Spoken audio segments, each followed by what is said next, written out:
Hello friends, study with Krishna channel में एक बार आपका फिर स्वागत है। पिछले चैप्टर में हमने विंड्स के विषय में पढ़ा था और हमने बात की थी कि विंड्स तीन प्रकार की होती हैं।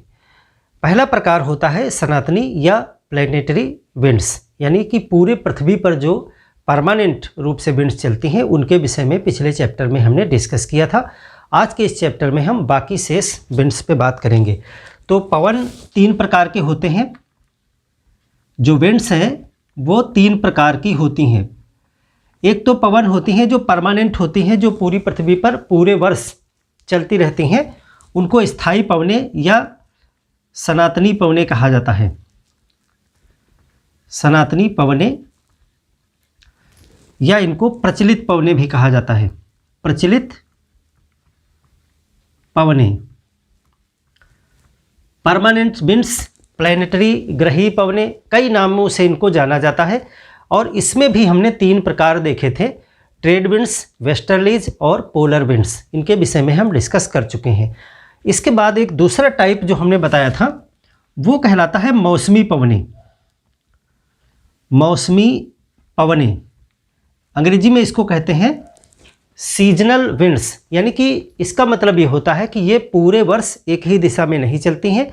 सीजन के हिसाब से ये अपना रास्ता बदलती हैं, अपनी दिशा को चेंज कर लेती हैं। जैसे कि उदाहरण के लिए भारत की मानसूनी पवनें जो होती हैं वो 6 महीने एक दिशा में, फिर उसके बाद में दूसरे दिशा में चलना शुरू हो जाती हैं। तो मानसूनी पवनें इसका एक बढ़िया उदाहरण है, मौसमी पवनें। और तीसरा जो टाइप होता है उनको कहते हैं लोकल विंड्स, यानी क्षेत्रीय पवनें। क्षेत्रीय पवनें या लोकल विंड्स। आज की क्लास इसी पे फोकस रहेगी, क्योंकि मौसमी पवनें भी एक प्रकार से लोकल विंड्स ही होती हैं, लेकिन वो थोड़ा ज़्यादा बड़े क्षेत्र में पाई जाती हैं। तो पहले मौसमी पवनों को हम थोड़ा सा शॉर्टकट में समझ लेंगे, क्योंकि इस पे तो पूरा डिटेल में आपको भारत का मानसून पढ़ना ही है। तो वहाँ पर मौसमी पवनों के विषय में आप और ज़्यादा विस्तार से जानेंगे और समझेंगे। लेकिन इस क्लास में चूँकि तीन प्रकार की पवनें हैं तो मौसमी पवनों को थोड़ा सा समझते हुए चलेंगे। मौसमी पवनें, इस पॉइंट को हम पिछली क्लास में डिस्कस कर चुके हैं। अगर आपने अभी वो वीडियो नहीं देखा है तो पहले आप उसको देख लें कि विंड्स क्या होती हैं, कैसे चलती हैं और कितने प्रकार की होती हैं परमानेंट विंड्स। हम मौसमी पवनों पे बात करेंगे कि मौसमी पवनें क्या हैं। मौसमी पवनें यानी कि सीजनल विंड्स। तो जैसा कि परिभाषा हमने बता दिया कि ये साल भर एक ही दिशा में नहीं चलती हैं, अपनी दिशा ये सीजन के हिसाब से बदलती रहती हैं। और इसका सबसे बेस्ट एग्जाम्पल आप भारत में देखोगे। तो चलिए भारत के मैप पे ही इसको हम समझ लेते हैं बहुत आसानी से। ये इंडिया है। जब सूरज कर्क रेखा पर होता है, और आपको पता है कि ये जून के महीने में ऐसा होता है, यहाँ पर है कर्क रेखा।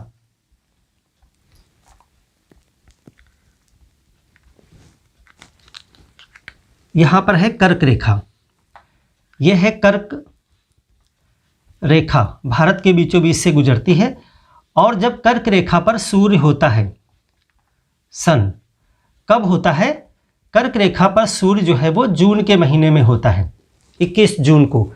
तो जब जून के महीने में सूर्य कर्क रेखा पर आ जाता है तो उस समय लो प्रेशर जो होता है वो कर्क रेखा के आसपास आकर के बनता है। इसमें कई कारण होते हैं, इसको मानसून में हम पूरा डिटेल में डिस्कस करेंगे।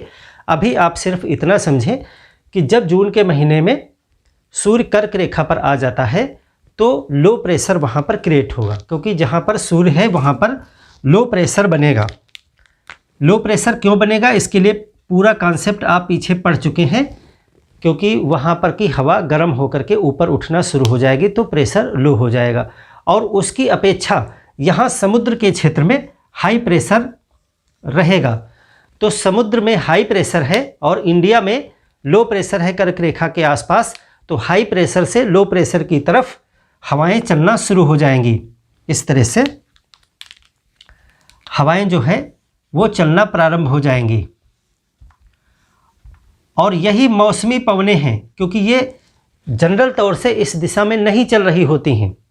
ट्रेड विंड्स यहाँ पर हैं और वही मौसमी पवनों में कन्वर्ट हो जाती हैं, उनकी दिशा बदल जाती है। इसको हम मानसून वाले चैप्टर में बहुत डिटेल में आपको बताएंगे। इसको सिर्फ आप यहाँ पर इतना समझें कि जून जुलाई के मौसम में ये जो है हाई प्रेशर से लो प्रेशर की तरफ हवाएं चलना शुरू हो जाती हैं।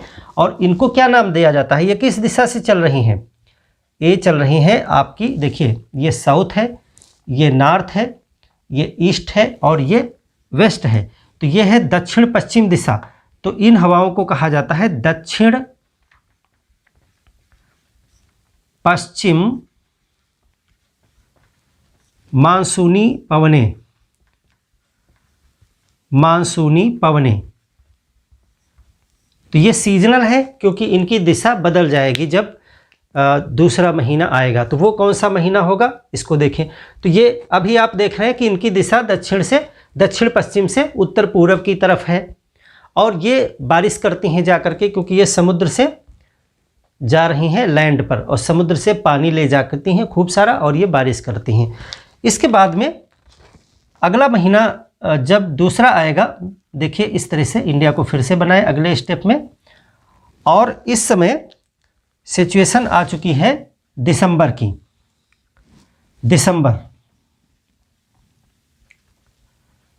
दिसंबर में सूर्य जो है वो मकर रेखा पर आ जाता है। मकर रेखा 22 दिसंबर की डेट होती है एग्जैक्टली। तो दिसंबर के महीने में सूर्य मकर रेखा पर आ जाता है। और मकर रेखा मतलब ऑस्ट्रेलिया के बीचों बीच से होकर निकलती है। इंडिया उससे काफ़ी दूर है। यहाँ पे मैंने थोड़ा कम बनाया, थोड़ा और नीचे है, बोर्ड पे जगह नहीं है उतनी। तो जब मकर रेखा की तरफ सूर्य चला जाता है तो लो प्रेशर उधर बनता है जा करके, और उस समय फिर भारत की जो लैंड है वहाँ पर हाई प्रेशर होता है। तो यहाँ पर अब बन जाता है हाई प्रेशर और यहाँ बनता है जा करके लो प्रेशर। और हाई प्रेशर से लो प्रेशर की तरफ हवाएं मूव होती हैं और इसी को लौटता हुआ मानसून कहा जाता है। अब हवाएं जो हैं वो इस दिशा में चलना प्रारंभ हो जाती हैं, उसके जस्ट उल्टा दिशा में। इनको कहा जाता है, अब ये दिशा कौन सी हो गई आपकी, नॉर्थ ईस्ट यानी उत्तर पूर्वी मानसूनी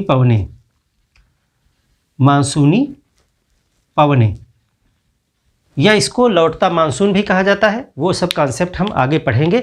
यहाँ पर आपको सिर्फ इतना समझना है कि हवाओं की दिशा बदल गई। पहले ये इधर को जा रही थी, अब इधर को जा रही हैं। तो ये चूँकि वर्ष में 2 बार ऐसा होता है कि एक बार इधर को एक बार उधर को, तो मौसम के अनुसार जो पवनें अपनी दिशा को परिवर्तित कर लेती हैं उन पवनों को मौसमी पवनें यानी सीजनल विंड्स कहा जाता है।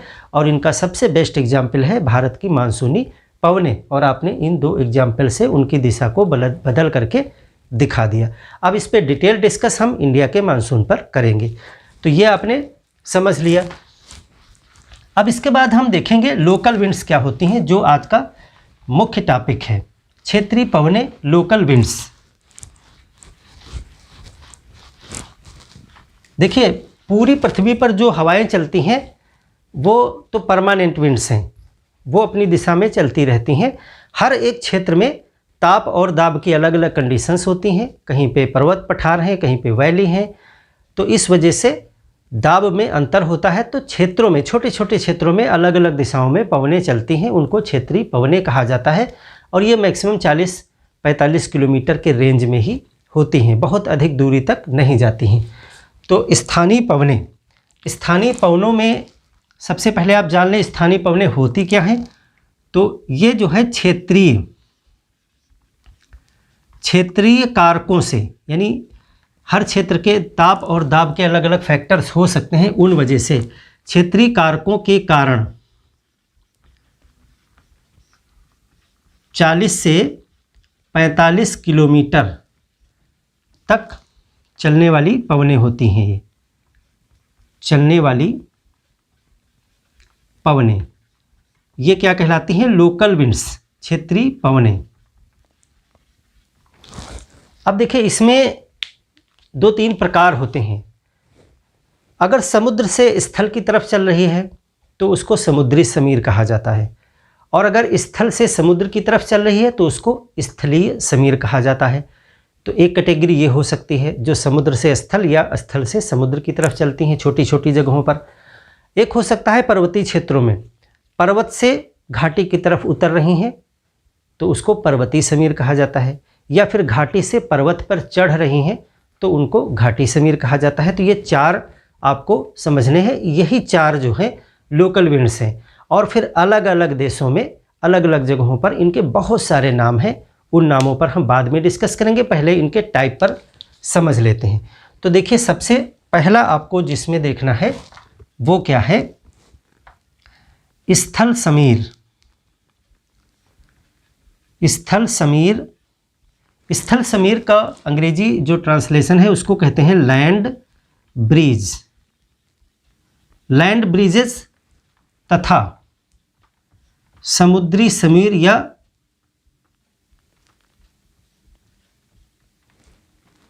जलीय समीर,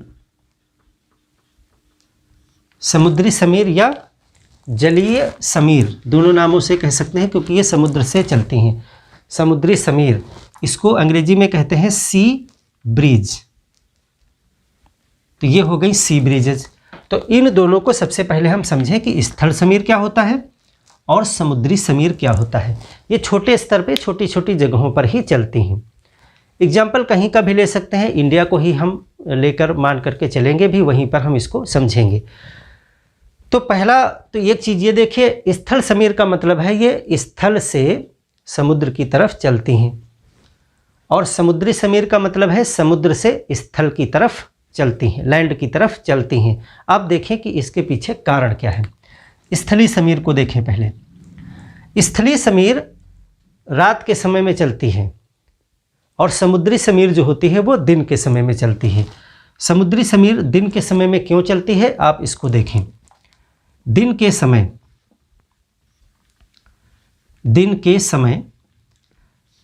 अब दिन के समय सूर्य है तो स्थल पर भी वो सूर्य है और समुद्र पर भी सूर्य है।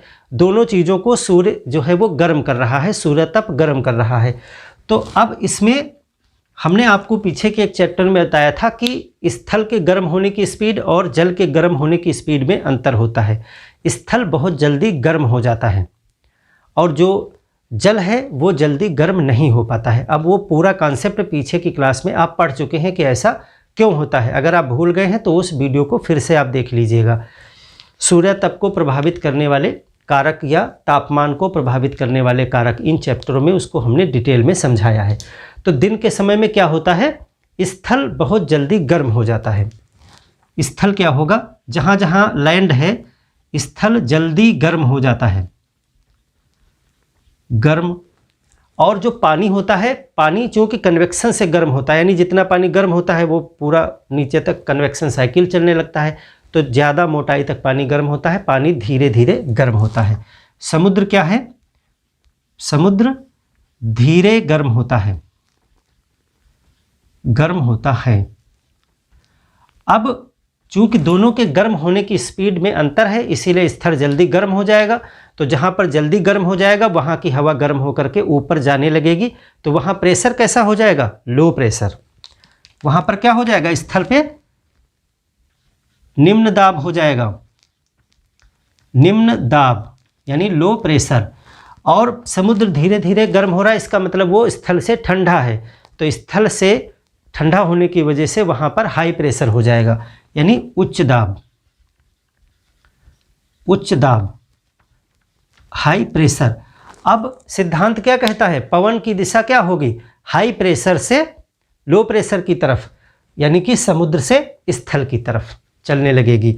तो पवन किधर से किधर चलेगी, अब उच्च दाब से निम्न दाब की तरफ। तो जो पवन है, पवन समुद्र से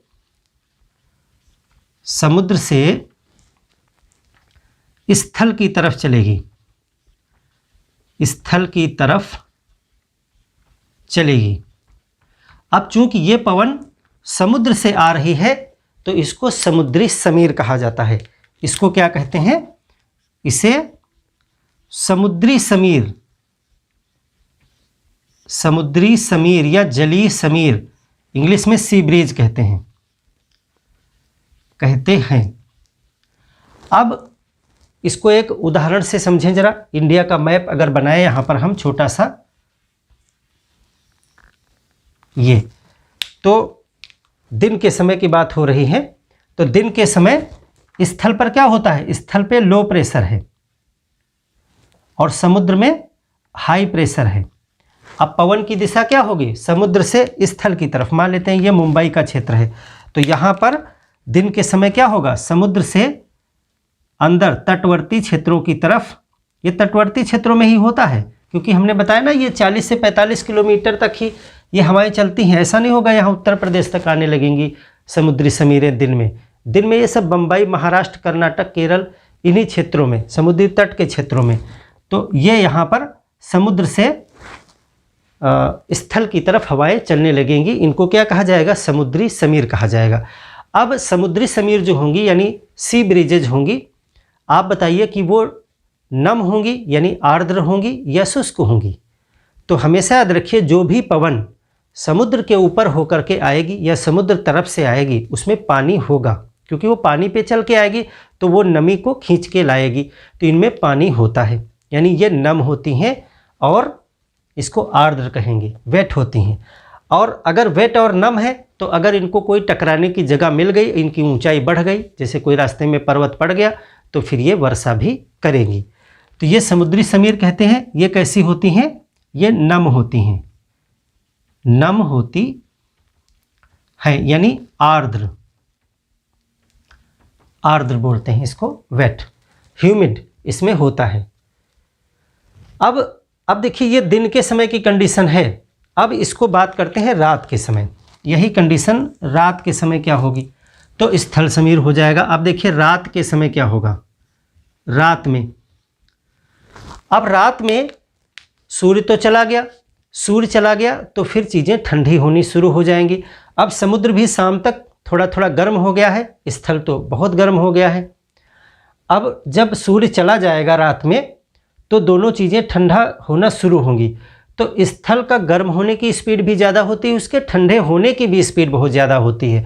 जो जितनी जल्दी चीज़ गर्म हो जाती है, इसका मतलब वो ऊष्मा का अच्छा उसमें संचालन हो रहा है, तो वो उतनी ही जल्दी ठंडी भी हो जाएगी, क्योंकि ऊष्मा को वो उतनी जल्दी निकाल भी देगी। तो स्थल फिर बहुत तेज़ी से ठंडा होना शुरू हो जाता है। समुद्र उतनी जल्दी ठंडा भी नहीं हो पाता है, धीरे धीरे गर्म हुआ तो वो धीरे धीरे ही ठंडा होगा। तो फिर अब कहानी उल्टा हो जाएगी, यानी एक जगह फिर ताप में अंतर आ जाएगा। तो रात में क्या होता है, रात में दोनों चीज़ में फिर अंतर आ जाएगा। स्थल जल्दी ठंडा हो जाएगा, जल्दी ठंडा। तो जो चीज़ जल्दी ठंडी हो जाएगी और ठंडे क्षेत्र में प्रेशर कैसा बनेगा, हाई प्रेशर, यानी बन जाएगा हाई प्रेशर। और समुद्र क्या होगा, समुद्र धीमे ठंडा होगा। तो जब धीमे ठंडा होगा तो ये स्थल की अपेक्षा गर्म रहेगा। तो जो चीज़ अपेक्षाकृत गर्म है तो वहाँ की हवा ऊपर जाएगी, तो यानी वहाँ लो प्रेशर बना रहेगा। वहाँ पे स्थल की अपेक्षा क्या हो जाएगा, लो प्रेशर। और पवन किधर से किधर चलती है, हाई प्रेशर से लो प्रेशर की तरफ। तो अब की बार पवन स्थल से समुद्र की तरफ चलना शुरू हो जाएगी। कब, ये रात में। तो रात में हवाएं उल्टा दिशा में चलना शुरू हो जाएंगी, उसको स्थल समीर या लैंड ब्रीज कहा जाता है। तो यहाँ पर अब पवन किधर को चलेगी, रात में पवन अब जो है स्थल से समुद्र की तरफ, समुद्र की तरफ। और इसी जो है पवन को कहा जाता है स्थल समीर, स्थल समीर यानी लैंड ब्रिज, लैंड ब्रिजेस, स्थल समीर। तो ये अब स्थल की तरफ से समुद्र पर जा रही है, तो क्या इसमें नमी होगी, नहीं, ये शुष्क होगी, क्योंकि ये स्थल से चल रही है और स्थल पे पानी नहीं होता है। तो ये कैसी होती है, ये शुष्क होती है, ड्राई। और ये होती है आर्द्र यानी वेट होती है। तो इस तरह से अब इसको इंडिया के मैप पे अगर इसे फिर से समझना चाहें तो फिर से वही मैप आप बना दें। ये हो गया इंडिया का मैप, और ये रात में ये कंडीशन है डे में, और ये कंडीशन होगी नाइट में। नाइट में क्या होगा, नाइट में स्थल पर बन जाएगा आपका हाई प्रेशर और समुद्र में बन जाएगा लो प्रेशर। क्यों बन जाएगा? ऊपर हमने बता दिया कि स्थल जल्दी ठंडा हो जाएगा। तो अब हवाओं की दिशा क्या हो जाएगी? हवाओं की दिशा स्थल से समुद्र की तरफ हो जाएगी। तो इनको कहा जाता है स्थल समीर। अब देखिए, महानगरों में कंडीशंस अलग हो सकती हैं। एक नया टर्म आता है महानगरीय जलवायु, यानी नगरों की जलवायु अलग होती है। उसको हम अलग पढ़ेंगे क्योंकि वो एक अलग टॉपिक है और आपके सिविल सर्विसेज एग्जाम में इम्पॉर्टेंट टॉपिक है कि नगरों की जलवायु के कुछ अलग फैक्टर्स होते हैं स्थानीय। क्योंकि ऐसा होता है, ये जो सैद्धांतिक चीज़ें हैं ये नगरों में जाके थोड़ा सा अंतर हो जाएगा, क्योंकि नगरों में देर रात तक गाड़ियाँ चलती रहती हैं, वहाँ पे फैक्ट्रियाँ चलती रहती हैं, तो नगर गर्म रहते हैं। नगर आप जाओगे नगर के अंदर तो आपको, अगर आप कहीं मोटरसाइकिल से जा रहे हों और रात का समय हो तो आपको देखिए ठंडा ठंडा लगता है, लेकिन अचानक से जब आप किसी शहर के अंदर प्रवेश कर जाते हैं तो आपको गर्म लगने लगता है, क्योंकि शहर कंक्रीट से, बालू से, सरिया से बने होते हैं और ज़मीन वहाँ पक्की होती है ज़्यादातर, और वहाँ पर प्रदूषण भी बहुत ज़्यादा होता है, इसलिए शहर रात में भी जल्दी ठंडे नहीं हो पाते हैं। तो जब रात में जल्दी ठंडे नहीं हो पाएंगे तो हाई प्रेशर बनेगा नहीं वहाँ पे, तो उल्टा कंडीशंस भी हो सकती हैं। यानी स्थान विशेष पर, जैसे मुंबई को ले लीजिए, तो हो सकता है कि मुंबई में रात में भी समुद्री समीर ही आपको देखने को मिल जाए, यानी समुद्र से नगर की तरफ आती हुई हवाएं, क्योंकि नगर अब भी गर्म है समुद्र की अपेक्षा, क्योंकि वहाँ फैक्ट्रियाँ चल रही, 2-2 बजे रात तक गाड़ियाँ चल रही हैं, कार्बन डाइऑक्साइड निकल रहा है। तो नगरों की जलवायु अलग प्रकार की जलवायु है। इतना प्रदूषण होता है कि नगरों के ऊपर जाकर के एक डोम बन जाता है, पोल्यूशन का डोम बन जाता है, एक गुंबद बन जाता है, जिसको बोलते हैं प्रदूषण का गुंबद, पोल्यूटेड डोम। और वो डोम जो है वो तमाम प्रकार के प्रदूषण युक्त बारिश वगैरह करने के लिए जिम्मेदार है। उन सब चीज़ों को हम डिटेल में आगे डिस्कस करेंगे जलवायु में ही। तो स्थल समीर और समुद्री समीर बहुत ईजी है, समझ गए होंगे। जो स्थल की तरफ से चले स्थलीय समीर, जो समुद्र की तरफ से चले वो समुद्री समीर जो है समीर। और कारण क्या है? हाई प्रेशर और लो प्रेशर का बनना। तो ये एक चीज़ ये हो गई। अब ये विश्व में तमाम स्थानों पर पाया जाता है, अलग अलग स्थानों पर इसके अलग अलग नाम हैं, उन पर हम अभी बात करेंगे। अब इसके बाद देखिए घाटी समीर और पर्वत समीर क्या होता है, यानी mountain bridge and valley bridge. पर्वतीय समीर और घाटी समीर।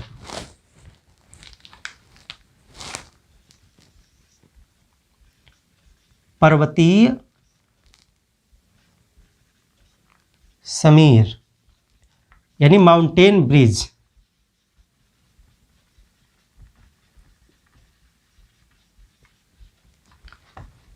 एवं घाटी वैली समीर।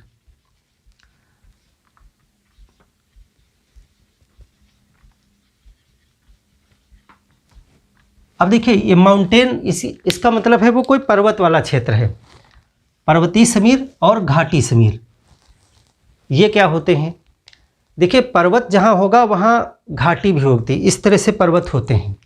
देखिए ऐसे आपने देखा होगा, एक पर्वत का इस तरह से शिखर होता है, फिर ये बीच में घाटी होती है, फिर इस तरह से पर्वत का शिखर होता है और फिर ये घाटी होती है। ऐसे आपने देखा होगा, ऐसे पर्वत होते हैं। तो ये शिखर है, ये घाटी है, ये शिखर है, ये घाटी है। तो इस तरह से हो सकते हैं कंडीशंस। तो यहाँ पर भी अलग प्रकार की पवनें चलती हैं, जो पर्वत के शिखर से घाटी की तरफ उतरती हैं या घाटी से पर्वत की तरफ चढ़ती हैं। तो अगर घाटी से चल रही हैं पर्वत की तरफ तो हो गई घाटी समीर, और अगर पर्वत से घाटी के अंदर आ रही हैं तो हो गई पर्वत समीर। अब इसके कारण क्या हैं वो आपको जानना है। इस यहाँ भी दिन और रात वाला फैक्टर है, और हाई प्रेशर और लो प्रेशर बनाना है आपको। तो देखिए अगर हम बात करें सबसे पहले दिन में, अगर दिन है तो दिन में पर्वत शिखर क्या होंगे? पर्वत शिखर और घाटी दोनों के तापमान में क्या अंतर होगा, बस आप यही अगर समझ गए तो आप पवन को चला देंगे हाई प्रेशर से लो प्रेशर की तरफ। तो दिन में हाई प्रेशर कहाँ बनेगा, लो प्रेशर कहाँ बनेगा, पहले आप यहाँ पर देखें।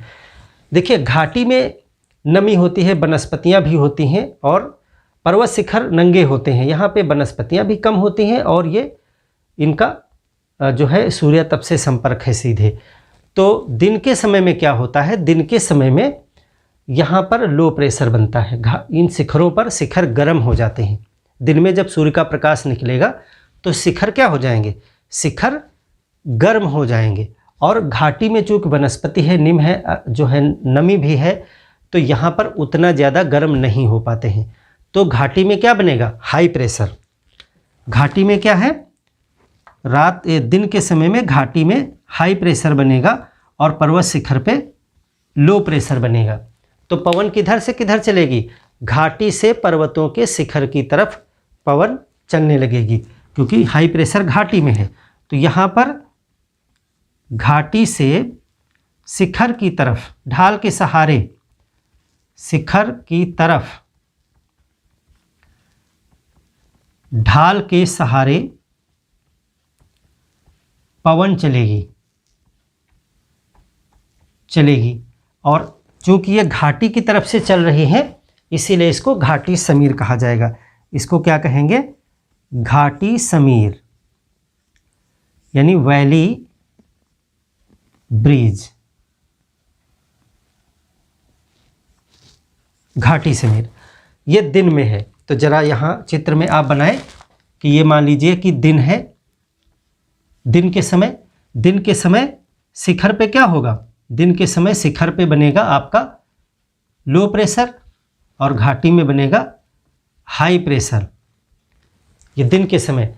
तो दिन के समय में पवन जो है वो हाई प्रेशर से लो प्रेशर की तरफ ढाल के सहारे इस तरह से चढ़ना शुरू हो जाएगी। इधर भी चढ़ेगी, यहाँ भी लो प्रेशर होगा, यहाँ भी लो प्रेशर होगा। तो दिन के समय में घाटी से शिखर की तरफ हवा चलती है, ढाल के सहारे ऐसे चढ़ती है। इसको बोलते हैं एनाबेटिक विंड, एनाबेटिक, इसको बोलते हैं एनाबेटिक, एनाबेटिक पवन। तो इसको घाटी समीर भी बोलते हैं, वैली ब्रिज बोलते हैं। अब रात के समय में अगर देखें, अब कंडीशंस जरा चेंज करिए। रात में क्या होगा, रात में ठंडा होना शुरू होगा। तो पर्वत के शिखर चूंकि ऊंचाई पे हैं, खुले हुए हैं, बिल्कुल ओपन हैं, तो वो जल्दी से अपनी एनर्जी निकाल देंगे, जल्दी ठंडे हो जाएंगे, बहुत ज़्यादा कोल्ड हो जाएंगे। और घाटी जो है जो धीरे धीरे गर्म हुई, वो उतनी जल्दी एनर्जी को इमिट नहीं कर पाएगी, तो वो अपेक्षाकृत ठंडी बनी रहेगी, यानी अपेक्षाकृत गर्म बनी रहेगी। शिखर ज़्यादा ठंडे हो जाएंगे, ऊपर भी हैं ऊंचाई पे, और वो जल्दी से उनकी एनर्जी निकल जाएगी ऊंचाई पर होने की वजह से और खुले नंगे होने की वजह से, वहाँ वनस्पति वगैरह का आच्छादन नहीं है। तो रात में क्या बनेगा सिचुएशन देखिए। रात में जो पर्वत शिखर हैं, पर्वत शिखर ये ठंडे हो जाएंगे, यानी यहाँ पर बन जाएगा हाई प्रेशर। ठंडी जगह पे हवा ठंडी होकर के बैठती है तो हाई प्रेशर बन जाता है। और घाटी क्या होगी, घाटी मतलब ये घाटी है, ये है घाटी और ये है शिखर। तो घाटी क्या होगी, घाटी शिखर की अपेक्षा गर्म बनी रहेगी। घाटी जो है अपेक्षाकृत गर्म रहेगी, अपेक्षाकृत गर्म रहेगी। तो जो गर्म है वहाँ पे बनेगा लो प्रेशर, क्योंकि वहाँ की हवा गर्म होके ऊपर जाती रहेगी। तो घाटी में लो प्रेशर बनेगा। तो अब पवन किधर से किधर चलेगी, अब हाई प्रेशर से लो प्रेशर की तरफ, यानी पर्वत के शिखर से घाटी की तरफ ढाल के सहारे हवा उतरना शुरू हो जाएगी। तो उसको बोलते हैं जो है पर्वत समीर। तो यहाँ पर अब क्या होगा, शिखर से घाटी की तरफ, घाटी तरफ ढाल के सहारे पवन चलेगी। रात में घाटी में ठंडी ठंडी हवा उतरना शुरू हो जाएगी और इसको बोलते हैं पर्वत समीर, पर्वत से आ रही है, यानी माउंटेन ब्रीज।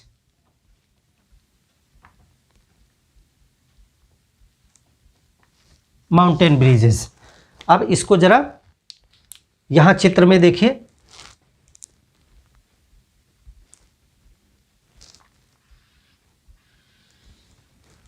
ये रात में आ जाइए, रात में।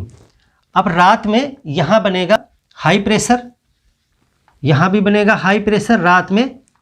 ये लाइन मैंने खींच दी, इधर वाली सिचुएशन रात वाली है और इधर वाली दिन वाली है। और तो यहाँ पे बनेगा लो प्रेशर, क्योंकि ये अपेक्षाकृत गर्म है। तो अब हवा किधर से किधर को आएगी? अब हवा जो है इस ढाल के सहारे इस तरह से नीचे आना शुरू हो जाएगी, हाई प्रेशर से लो प्रेशर की तरफ। और इसको बोलते हैं घाटी समीर, पर्वतीय समीर, क्योंकि ये पर्वत से आ रही है। इसको क्या बोलते हैं? इसको कैटाबेटिक बोलते हैं, कैटाबेटिक।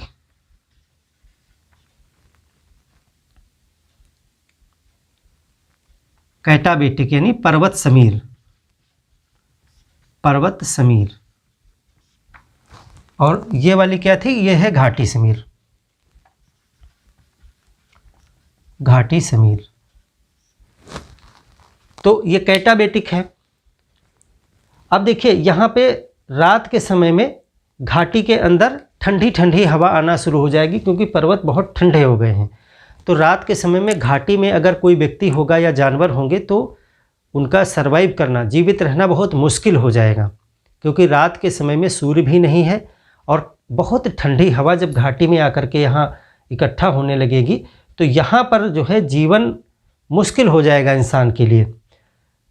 तो इसीलिए देखेंगे कि पर्वत के जो घाटियों में लोग रहते हैं वो बिल्कुल घाटी में नहीं रहते हैं, वो यहाँ पर्वत के ढलानों पर रहते हैं, बीच में पर्वत के ढलानों पर रहते हैं। इस पॉइंट को नोट करिएगा कि इसी पर्वत समीर की वजह से ये जो कैटाबेटिक पवनें हैं जो रात में उतरती हैं घाटी में, घाटी को बहुत ठंडा बनाती हैं और इस वजह से घाटी में लोग रहना पसंद नहीं करते हैं। और वो कहाँ रहते हैं? वो ना तो शिखर पे रहते हैं ना घाटी में रहते हैं, वो बीच में कहीं सुविधा के अनुसार अपने घर बनाते हैं पर्वत के ढलानों पर। ये प्रश्न आपसे पूछा जा सकता है कि लोग पर्वत के ढलानों पर खेती क्यों करते हैं, पर्वत के ढलानों पर मकान बनाकर क्यों रहते हैं? क्योंकि वो रात में ठंडी पवनों से बचना चाहते हैं। तो ये चीज़ आपको समझ में आ गई होगी। तो ये कहलाते हैं पर्वतीय समीर और घाटी समीर। अब इनके भी अलग अलग क्षेत्रों में, पूरे विश्व में अलग अलग नाम हैं, उनको भी हम देखेंगे। तो अब चलिए शुरू करते हैं कि विश्व में अलग अलग नाम से बहुत सी पवनें पाई जाती हैं जो आपके लिए क्वेश्चंस बन जाते हैं। बहुत से क्वेश्चन हैं, जैसे आपको पूछा जा सकता है लू कहाँ चलती है, ब्लिजार्ड कहाँ चलती है, डॉक्टर विंड कहाँ चलती है, सिराको कहाँ चलती है, चिनूक क्या है। इस तरह से बहुत सी हवाएं आपने सुनी होंगी, बहुत बार आपने इसको पढ़ा भी होगा, लेकिन इसको समझते हुए चलेंगे तो आपको याद रहेगा। तो इस क्लास में हमने जो है ब्रीजेस के विषय में जान लिया है। नेक्स्ट वाली वीडियो में, नेक्स्ट क्लास से हम सभी पवनों के जो क्षेत्र में पाई जाती हैं उनको हम पढ़ेंगे, क्योंकि ये काफ़ी बड़ी क्लास हो जाएगी अगर हम पवन के नाम वाइज पढ़ाना शुरू कर देंगे, क्योंकि आपको लगभग 20-25 पवनें तो पढ़नी ही हैं। तो उसको हम नेक्स्ट क्लास में रखेंगे और सभी पवन को मैप पे बना करके आपको हम समझाएंगे कि कौन कौन सी पवनें कहाँ पर बहती हैं, उनके कारण क्या हैं और परिणाम क्या है। 3-4 चीज़ें पूछी जाती हैं पवन से कि किस देश में चलती हैं, ठंडी हैं या गर्म हैं, और अगर उससे रिलेटेड कोई विशेष परिणाम है तो वो भी आपसे पूछे जाते हैं। तो उसको हम नेक्स्ट क्लास में पूरा एक साथ पढ़ लेंगे। मिलते हैं एक और बेहतर क्लास में, तब तक के लिए धन्यवाद।